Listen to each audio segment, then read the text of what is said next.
Hi everyone, welcome to our session today. My name's Henny O'Brien and I work in the APAC talent acquisition team here at LinkedIn in Sydney. To put it really simply, my role is to help uncover great talent for LinkedIn. This is Nayo Spencer. Nayo is our customer education specialist, and Nayo's role is to actually help our customers and internal talent acquisition teams like ours to get the very best out of the LinkedIn Recruiter platform. So today we're actually going to have a chat about how we at LinkedIn have accelerated our own recruitment strategy for hypergrowth in Australia. So some of the things we're actually going to cover is our growth. We're going to have a look at it both here in Australia and also APAC. We're going to have a chat about our strategy and how that's shifted and how we actually source top talent at pace. We're also going to have a chat about some of our best practices on Recruiter. And Nayo will actually run that session and share those top tips with you, as well as kind of how you can measure your success on the tool. There'll actually be some time for Q&A at the end as well. So I really like this image because it not only represents our growth in Australia, but it actually made me stop and think about LinkedIn as a plant, in the literal sense. And if we were a plant, we would actually be bamboo.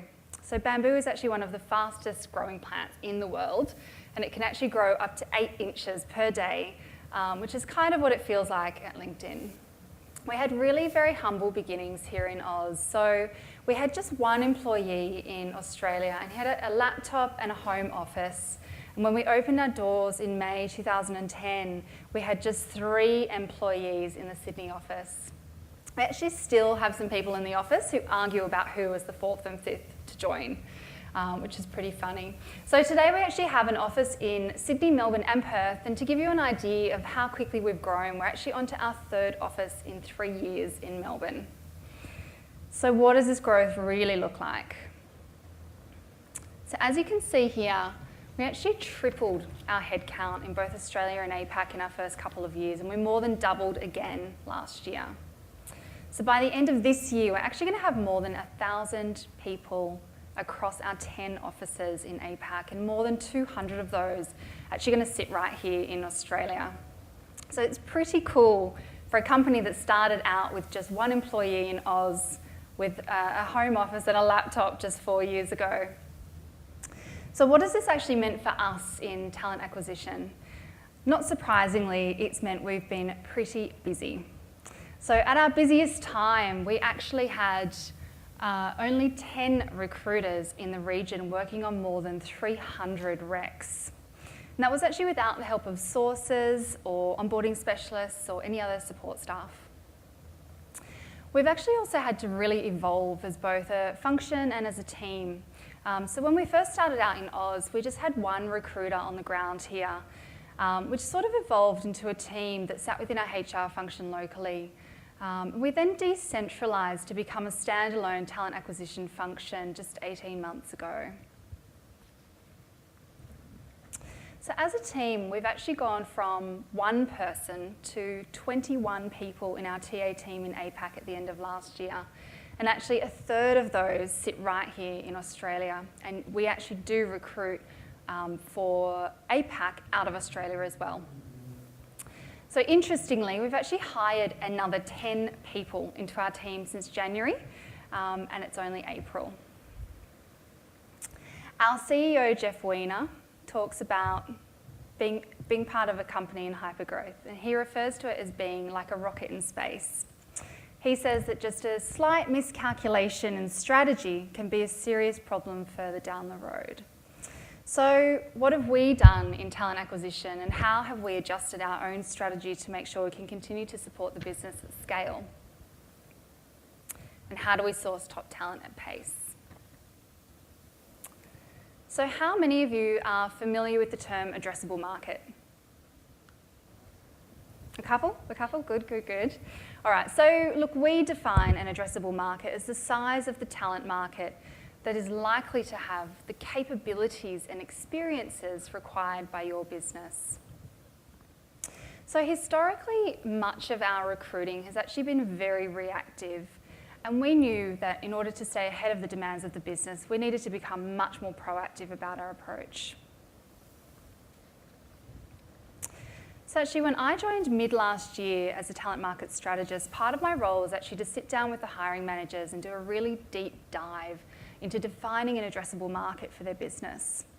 So we really kind of took it back to basics. We had a look at their existing teams, and kind of got a bit of a feel for what companies we're hiring from, what skill sets do we already have in the team, and where are the gaps.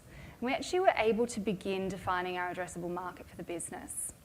We then took it a step further to actually define some industry sectors and subsectors, and to have a think about the size and scope of an organisation and how it aligns to us, the corporate culture, and how it aligns to ours, and whether they're in growth mode or maturity as a business. So we really did our market research. We were actually able to kind of create a really targeted approach to market mapping, and we were able to map the market relatively quickly. So to give you an example of what the impact of that approach has been for our business, as of the end of last year, our average time to fill for our marketing solutions business was actually 78 days. So using our addressable market approach, we actually have got that down to a time to fill of 43 days, so almost half what it was. So this approach has also been really great at helping us with talent pooling for the future, and it's an area we're actually still refining. If anyone wants to have a chat about our methodology or addressable market approach, just come and have a chat to me afterwards. I'd be more than happy to talk. So we also knew we needed to be really savvy about how to find and attract the best talent to LinkedIn. So in fact, when we launched our LinkedIn certification, recruiter certification, the talent acquisition team were actually the first in the business to be invited to participate in the certification. So it may or may not surprise you to learn that more than half of our own hires originate via LinkedIn Recruiter. So it's primarily our most dominant sourcing channel, and our other two sourcing channels are really kind of referrals and internal mobility. But LinkedIn Recruiter is our primary source.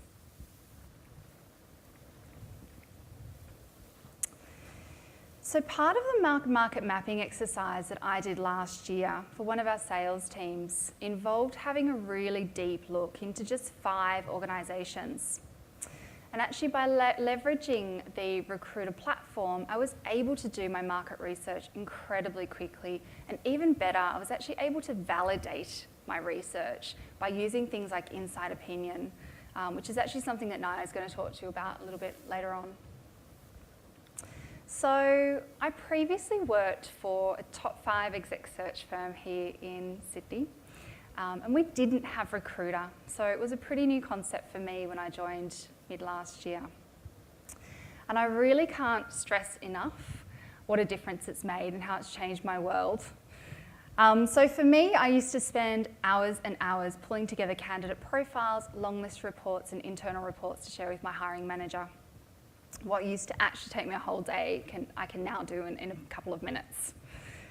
So even things as simple as sharing profiles with my hiring manager, it used to be an exercise of printing out CVs and walking into his office to actually sit down with him and discuss those. Luckily, he was here in Sydney. So for us, what's been most valuable in terms of using the tool is actually the capability to work with your hiring managers who are outside of Australia, which for us has been critical. So we're working across India, Singapore, Hong Kong, but all from here. So there's definitely been a couple of aha moments for me since learning how to use LinkedIn Recruiter, and I could have saved myself a lot of time if only I'd known how. So it sounds really simple, but for us, knowing where to look for great talent, having a really targeted approach and a clearly defined addressable market has actually made our recruiting strategy evolve into something that's much more proactive. And becoming savvy on our own tools, so LinkedIn Recruiter, has been really key to staying on top of the growth that we've experienced in the last 4 years. So Naya will actually now talk you through some of the critical factors for success on Recruiter. And these are some of the things that our own internal TA team use every day. They're our top 5, and we hope you get some value out of today. Thanks, Henny. In my role, and for those of you who've not met me yet, I'm a customer education specialist. So I get to talk to our clients once they've purchased the tool and really get them to understand what success can look like on LinkedIn Recruiter. I'm frequently asked lots of questions around, what's the best use of the tool? How do I get the most out of the tool? And really, how does my team get success on LinkedIn itself? And when I started to think about the best practices that I share and how frequently I do go out to market, I started to realize our own internal talent acquisition team is our best case study. Our number one sourcing strategy is LinkedIn Recruiter. So what we're going to run through now is the top 5 tips of LinkedIn on LinkedIn and how our talent acquisition team actually utilize the tool to fuel the hypergrowth in APAC. I'm not going to go through these all in detail. I'm going to go through them as we go through the slides. But the number one tip, and the thing that it always comes back to, is back to basics. It's your profile. It's your first impression on LinkedIn.com.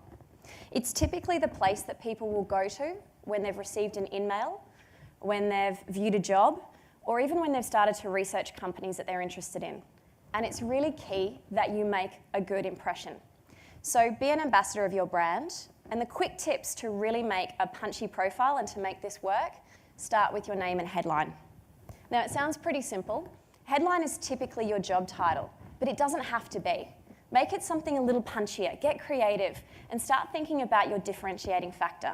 How do you actually position yourself in the market, and how do you let someone know that you're the best person for them to talk to? Photos. Can I get a show of hands of everybody who has a photo on their LinkedIn profile? Oh, I'm pretty impressed. For anyone who doesn't, FYI, there is a photographer in the lobby who can take care of that straight away for you.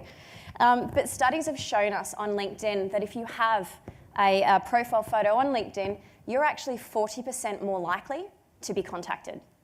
And that's a reason right there to put your profile up there. So it's key. It's your first impression, and it's highly important. Summaries come up next, and summary is really that piece to showcase your skills, your talent, and your expertise. It really gives you an ability to give a reason for people to engage with you, and really it allows you to demonstrate who are you and how can you offer help, or how can you really help that person who's reaching out. And it's a great space for you to really take advantage of all of those bits and pieces. Now, for anybody who's perhaps not as word savvy or is thinking in a little different creative space, LinkedIn has enabled you to put rich media on your profiles now. Might be a new idea to some of you, but rich media allows you to put in information like a video, a presentation, or even documents onto your own profile that will really socialize not just your professional brand, but also your organization's brand.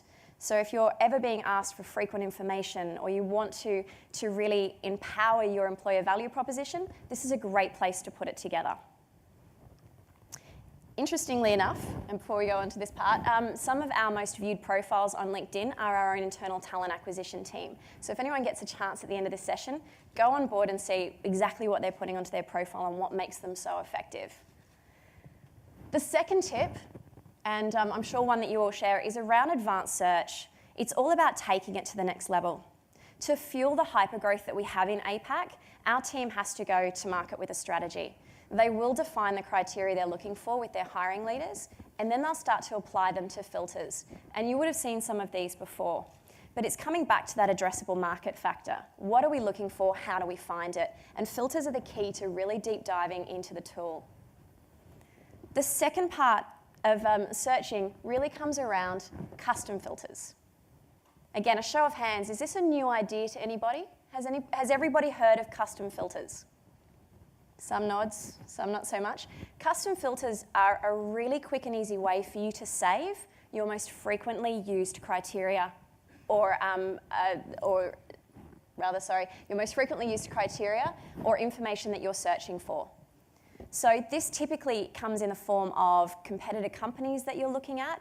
It could be universities that you're keen to find talent from, or it could even be locations that's key to finding different people in the market. And across APAC, that's a big focus for us as well. So by adding a custom filter to a search string, it brings a number down from a really high level to something that's much more manageable. And it starts to build our market. This is your market map right here. It's also a lot easier to start qualifying the candidates you're looking for. once you've put all of that hard work into your searching, the best thing that you can do is start thinking about alerting it or putting some methods in play to make sure you're still finding those candidates. So search alerts allow you to continue searching for those candidates that you're mostly interested in, even when you're not in the tool. We know in LinkedIn that we're going to be looking for very similar talent tomorrow, next month, and even next quarter. So if we've created a punchy search string and we know what we're looking for, setting alert means even while we're sleeping, the system is continually looking for those people that meet that criteria. And the great thing about an alert is I can determine turning it on and off, the frequency of how I'd like to be notified of these particular alerts coming through, and I can just go in and view the new profiles that have come through, so I don't have to run the search again from scratch. Tip number 3, and you all would have heard this morning, it's around inside opinion. LinkedIn is first and foremost a social network, and the strength of our talent acquisition team and the strength of our team internally sits within our own employees, so why wouldn't we take advantage of that? Inside opinion is a fantastic way that we can leverage the tool and our internal employees in 2 ways. Number 1, it allows us to go in and start the introduction in a warm fashion. It gives us some information that's similar, and we can see who within our organisation has worked with these people previously. It's a great warm introduction to figuring out how do we approach that candidate in the market. The second way is to assess culture fit, which is notoriously difficult to measure. But it's something that's so very important to LinkedIn, is maintaining the culture that we've always strived to have. Now, culture fit is one of the defining factors within our recruitment strategy, and this really enables us to have that on tap and to really leverage that employee network. Imagine if you could do a search on LinkedIn and you could find somebody who was interested in a temp contract, somebody who was available in 6 months' time and who had a right to work in Australia. Fantastic. Well, leveraging some of the tools really allows you to go in and enrich the profiles with information that you know on candidates. Sometimes called talent pipeline, but we tend to refer to it as enriching that data, and it allows you to go in and add information to a profile like a tag, a status, a source, a note, or even custom information, a right to work, availability, salary ranges, etc. That's up to your organisation to build out and figure what's important. Now, the great thing with this information is it's shareable. Everybody in your team can see at a glance exactly the information that's pertaining to this particular profile. As you can see, it's pretty easy to add that information to a single profile. We can also add it at bulk. So selecting the candidates that you're interested in, we can go right ahead and add some information at scale. So that means that we can tag all of our candidates together, we can pop a note on to say we've contacted them and move them into a project folder. Finally, it comes back to your projects. Projects is your collaboration piece at its height. It's the place to organise all of your information. And more than that, it's a snapshot of your talent pool. At a glance, you can see how many candidates you've identified, how many you've contacted, who you might need to reach out to next, and also what your next steps of action are within that recruitment process. And what's even better is you can share it with your team. You can even share it with hiring leaders. So this information is going to be key. Now, a great way to collaborate with project folders as well is once you've opened up your project, at a glance, you can start to sort your profiles. You can sort them by all of the criteria that you set out with. What is the company that they're working for? What status are they up to within their recruitment process? I can action from this particular stage, and I can also do a bulk action across all of these profiles. Lastly, projects are where you share profiles with your hiring leader. A really simple methodology of selecting your shortlist, clicking share, and finding your hiring leader on the system, sending them a message and asking them to review those profiles. No longer is it back to the days that Henny described at the beginning of the hour. She doesn't spend a day collating her shortlist and then having to go and find her hiring leader and explain it. She can now select it and send it to them in one click. Again, something that's really, really important to us as we grow across an APAC region that has up to 9 different time zones. The great thing here as well, for anybody who's interested, is that your hiring leader doesn't have to have a recruiter license. They don't even have to be connected to you. They just need to have a LinkedIn profile. All the information, the review, stays on the LinkedIn profile, and you'll get a notification as soon as they've reviewed that information. So how do you define whether or not you've been successful with LinkedIn Recruiter? It's great that you've put in all of these tips and tricks, you've absorbed the best practice, but how do you make sure it actually works for you? And the great tip is we've got some analytics in play for you. So the reporting structure will allow you to go in and view your recruiter usage, how many days you're logging in, how many profiles you've viewed, even how many emails you've sent. One of the key factors of our own internal recruitment team, and one of the key metrics that they tend to refer back to, is the email response rate. It's a very big key to us to understand, is the message that we're sending to market actually being received by our candidates? And we know that if there's a higher response rate to the emails we're sending, it's going to be a lot easier for us to recruit talent. Remembering that we're only using 3 sourcing channels. So for us, this is key. We recently did a bit of a deep diagnosis within the internal talent acquisition team, and what became apparent very quickly when we reviewed the entire team's response rate scores was that one person stood head and shoulders above everybody else in terms of their response rate. It was a bit of a shock to some, I think, but it also led to that person sitting down with the team in a collaborative environment and building out the templates that the team could leverage. Now, those templates allowed the rest of the team to actually raise their response rates as well. So again, a huge win across the talent acquisition field. Lastly, we've enriched the data. We've added the tags, the status, the sources, the notes. How do we start tracking that we're actually meeting the demands? So we've also got some analytics around talent pipeline and how your particular talent pools are operating. And this is great because this is a wonderful way, very visually, for you to get a snapshot if your sourcing channels are working, or even if your sources of hire are coming from where you're expecting them to come from. It's quick, it's easy, it's already on the tool. We often get asked in our roles, in my particular team, we often get asked by clients, what are the metrics that my team needs to aspire to? What do we need to hit? Give me a number. And that's really, really hard, because across talent acquisition teams, there's a number of different roles that people fulfill. Some people are pure sources. They begin the recruitment process and they seek out talent. Some people are headhunters and they're only hiring a couple of people a year, but it's probably in the exec level roles.